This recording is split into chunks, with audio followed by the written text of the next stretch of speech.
சொத்து குவிப்பு வழக்கில் அதிமுக முன்னாள் எம்எல்ஏ வீட்டில் சோதனையானது நடத்தப்பட்டு வருகிறது. கூடுதல் விவரங்களோடு செய்தியாளர் கண்ணதாசன் இணைப்பில் இருக்கீங்க. எவ்வளவு நேரமா அந்த சோதனை நீடித்து வருகிறது கண்ணதாசன்? பண்ருட்டி முன்னாள் அதிமுக சட்டமன்ற உறுப்பினர் சத்யா பன்னீர்செல்வம் வீட்டில் லஞ்ச ஒழிப்பு போலீசார் சோதனை மேற்கொண்டு வருகின்றனர். இந்த நிலையில்தான் லஞ்ச ஒழிப்பு போலீசார் சோதனை மேற்கொண்டிருக்கும் நிலையில் அவர் உடல்நலக்குறைவு ஏற்பட்டு திடீர் மயக்கமடைந்துள்ளார். அவரை கார் மூலம் தற்போது தனியார் மருத்துவமனைக்கு அவர்கள் அழைத்து சென்றுள்ளனர்.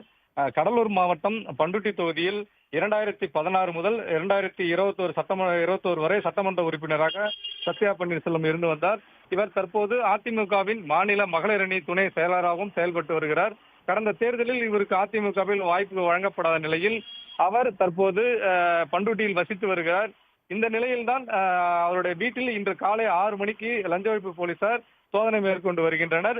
சத்யா பன்னீர்செல்வம் சட்டமன்றமாக இருந்த போது வருமானத்திற்கு அதிகமாக சொத்து சேர்த்ததாக குற்றச்சாட்டு எழுந்த நிலையில் தற்போது லஞ்ச ஒழிப்பு போலீசார் அவர் மீது வழக்கு பதிவு செய்துள்ளனர். இந்த வழக்கின் அடிப்படையிலேயே தற்போது சத்யா பன்னீர்செல்வம் பண்ருட்டி வீட்டில் தற்போது கடலூர் மாவட்ட லஞ்ச ஒழிப்பு போலீசார் சோதனை மேற்கொண்டு வருகின்றனர். சத்யாவின் கணவர் பன்னீர்செல்வம் அவர்கள் 2011 முதல் 2016 வரை பண்ருட்டி நகரமன்ற தலைவராக இருந்தபோது ஊழல் புரிந்ததாக கடந்த ஆண்டும் லஞ்ச ஒழிப்பு போலீசார் வழக்கு பதிவு செய்து அவரது வீட்டில் சோதனை மேற்கொண்டனர். அவரது வீட்டில் தற்போது முன்னாள் சட்டமன்ற உறுப்பினர் அவர் மீதும் புதிய வழக்கு பதிந்து இந்த சோதனை என்பது நடைபெற்று வருகிறது. இந்த நிலையில்தான் சுமார் 6 மணி நேரமாக நடைபெற்று வரும் இந்த சோதனையில் திடீரென சத்யா பன்னீர்செல்வம் அவர்களுக்கு உடல்நலக்குறைவு ஏற்பட்டிருக்கிறது.